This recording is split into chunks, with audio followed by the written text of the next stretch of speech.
Good afternoon, everyone. Hope you're having a great week. Welcome back to Cal Lutheran here in Thousand Oaks. It's OTAs for your Los Angeles Rams. I'm JB Long. So glad to see my friend D'Marco Farr any occasion, but this one we will certainly take. First time that the Rams OTAs have been open to the media at large. I'll let you give your first impressions and then make you answer a whole bunch of questions that I have from the offseason that was. Well, first, I'm touching the grass. We're here. It's football. There's players, and we're close to it. Yeah. This is fun. It's good to be back, man. Just watching all the guys get ready and, move around, get their work done. It's just cool. We've been sitting home for a year. This has been tough. It's just nice to get back to normal.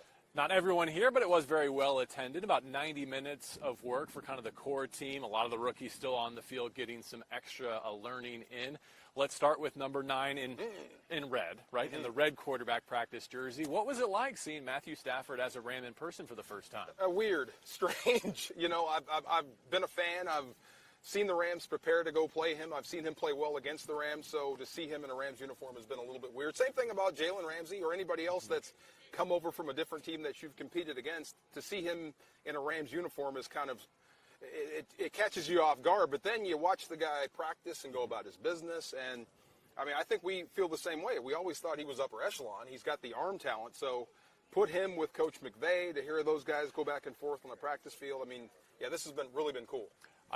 They're learning a new dance, right? Or they're learning to dance together. And so while there certainly are some just visceral reactions like, oh my gosh, there's some velocity to that throw, it comes out quicker in the red zone, all those sorts of things. Mostly I'm impressed and I'm enjoying watching the things outside the lines, like just watching him and Sean McVay converse from a distance, seeing him and Cooper Kupp and Andrew Whitworth get together. And, I can't read their body language to perfection, but like they're talking ball, they're breaking down things on the iPad, on the video board. And you can tell they're football junkies, and they're here voluntarily because they cannot wait to put it all together between the 3, 4, 11 no of them. doubt. Yeah, the notes we had, they're predicting 34 touchdowns, 9 interceptions. That's MVP. Well, have you recalibrated everything to like a 17-game schedule now? I'm still going 16. I'm still trying to learn it. We all hope that Matthew Stafford has a career season here in 2021, and not just because he gets to play an extra game. But just doing the what-if game, that defense last year, just take that defense from last season. Imagine if you actually had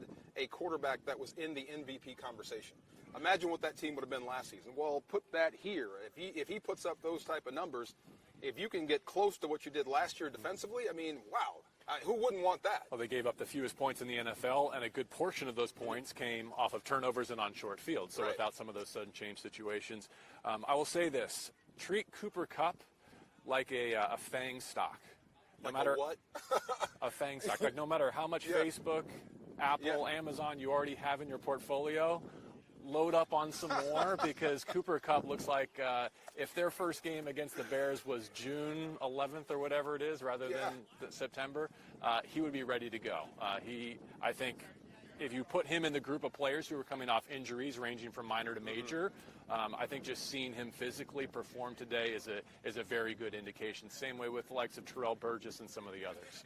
Cooper Kupp has never been the way he starts in camp, and when he starts the season, it's always great. You love to have him. It's about how he finishes. I hope he can stay healthy. If you have a healthy Cooper Kupp down the stretch, if you have a healthy Cooper Kupp anywhere, you're going to be a lot better. So imagine if you get a hot Matt Stafford and a Cooper Kupp that's healthy for 17 weeks, 16, 17 weeks. You've got issues. Like two guys with high football IQs. One's running routes and one's throwing the football. That's how you stay on the field. That's how you keep a defense fresh and healthy and happy, and you score a lot of points. So if you're Sean McVay, you've got to be happy having that combo between Kupp and Stafford. Let's never finish another Rams season wondering what would have happened if Kupp had been able to play that last game, be it the Super Bowl or the divisional at Green Bay. Let's flip sides of the football. Let's talk some defense. I know your eye gravitates to the defensive line, and it's topical this year for many reasons. We'll get to some of the new additions, but let's start with the tried and true. Happy 30th birthday, Aaron Donald. Yes, Wish sir. we could have seen you here today, but we understand. No, I don't. Stay away.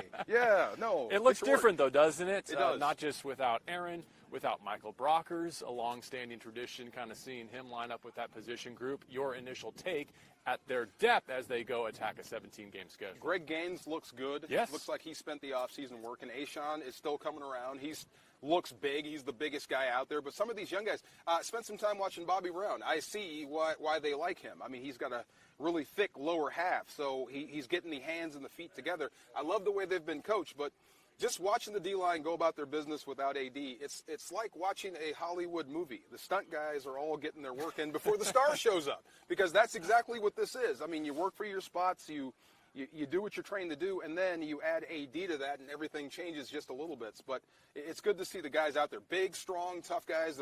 They all look bigger than they did a season ago. The rookies look like I see why you draft certain guys, especially a guy like Bobby Brown, but watching those guys work without AD and still working as hard, it's never going to be the same as when AD walks through the door. That's the first thing I said. It's different when you watch guys work when AD's here and when he's not here. You still have to work to match his intensity even when he's not here. Talk about position groups that kind of carry the culture forward, too. Eric Henderson and that defensive front, I think, are at the top of that list. Oh, no doubt. I love to watch him coach. It's not for the faint of heart, you know. It may be you might want to keep the kids away, but man, he gets these guys going. And I love the scheme. There's not going to be too much of a change from last season, so a lot of carryover with new wrinkles. So the same way they were coached last year, the same way they're being coached now, and it's just with high intensity. You mentioned Bobby Brown there. Let's talk a few more rookies. Look, they're running with 3s and 4s. You're not seeing them line up in live settings the way that we hope to in training camp. But first impressions, just visual reads? You know, just watching guys go and just watching the offense kind of evolve. And there's not a lot of passes going, so you can't really get a picture of how guys are going to be, but you can get a sense of speed and skill and quickness and how much these guys have been working. You can tell the guys that have really been working for this. You really can. So some positions I think are going to be not hit or miss, but we're going to find out more in September than we are right now. And I think that might be one of them. But yeah, I mean, just getting back on the field for the first time, watching Matt Stafford go about his business, watching the defense kind of line up around, it's fun. It's encouraging. It's just nice to be back out here watching it. So you see Tutu Atwell on the grass in a helmet for the first time running routes, and you think? Good Lord, I hope you're fast. He's not very big. Yeah. He's not very big, but Sean McVay has been looking for that toy for a long time. So you've tried different combo running backs. You've tried guys at different spots. Robert Woods is a big example of a guy that does everything well. Now you've got a smaller guy that's quicker than a hiccup. In this offense with a guy like Sean McVay, you'll find a hole for him somewhere. More of a downfield route runner than maybe you were expecting? You know, I don't know. We'll see. I mean, if you're thinking 11 personnel and you put him out there with Cooper, Kupp, and Robert Woods, do you play him outside the numbers or do you put him at slot and bump one of the other guys out? I mean, who knows? But I think you're going to be multiple, and I think if he does get vertical, it may not come from the position he lined up in. It may be a route pattern that rubs him loose, and all of a sudden he's off to the races. When you talk about his size, I will say one observation today. It's tough to get hands on him, right? Yeah. Like, if you want to press him, and I'm not sure why you would, given his speed, but if you do take that route, he's very difficult to bump off of his route. And let's face it, in Sean McVay's system, he's going to get a lot of free releases. He's seldom going to be stationary at the snap. No doubt. I can only speculate. And just like everyone else, I mean, when he was drafted, hi there. When he was drafted, the one thing is you look at his size and you hope he doesn't get, tattooed early. But look, he's got speed to burn, and he's a problem in a short corner. So if he can make you miss, make the corner miss or make the safety miss, he's off to the races. So he's got that natural wiggle and that natural getaway speed, which is just great. One other first-year player I want to talk about, and that would be Robert Rochelle. And he's someone who we actually did get to see in kind of an elevated position group setting without Jalen here, without Darius today. So to see, David Long Jr. on one side and Robert Rochelle on the other, it looked all right. 6'2", 200. I mean, who wouldn't? Straight out of Central Casting. I mean, yes, I think he's listed perfectly, DB, which means I can put you just about anywhere. So you know what this league has turned into. It's matchups. It's who you're trying to defend and how they're trying to get guys open. And if you have more than one big guy that's like Jalen that you can slide onto a tight end if you need to, then so be it. So, and a guy that can go from a tight end to covering a receiver on the next play. So he's got that body type. Let's hope he's got the game to go along with that body type. Let's finish on the offensive line. Just one quick thought. There's only one true substitution, right? Like Bobby in for Austin Blythe. But the trickle-down effect is they look a lot bigger between the tackles. Maybe I haven't seen an offensive line in a while in person. I think you're right, and you're right. But, I mean, you take Blythe out, who's not the biggest guy in the world, and you're going to get bigger by whoever comes off the bench. So Bobby Evans right now we saw out there at guard. He's big. You slide Corbett into center. That's a pretty good, big side. And you got Edwards out there as well. You talked about the young guys for a hot minute. There's this young 77 I saw. Who is that guy? Andrew Whitworth. Oh, is that Whitworth? Yes. Oh, my God. You can't tell. He's not taking personal days. No, he's out here with the guys. So he's a young dude. But seeing that offensive line, I think you're right.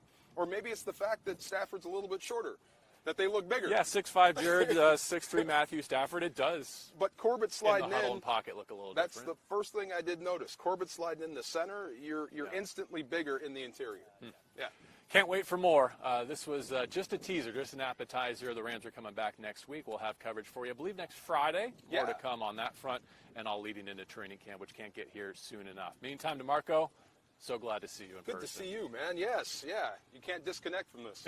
And thank you all for tuning in live from Thousand Oaks here at CLU OTAs Live.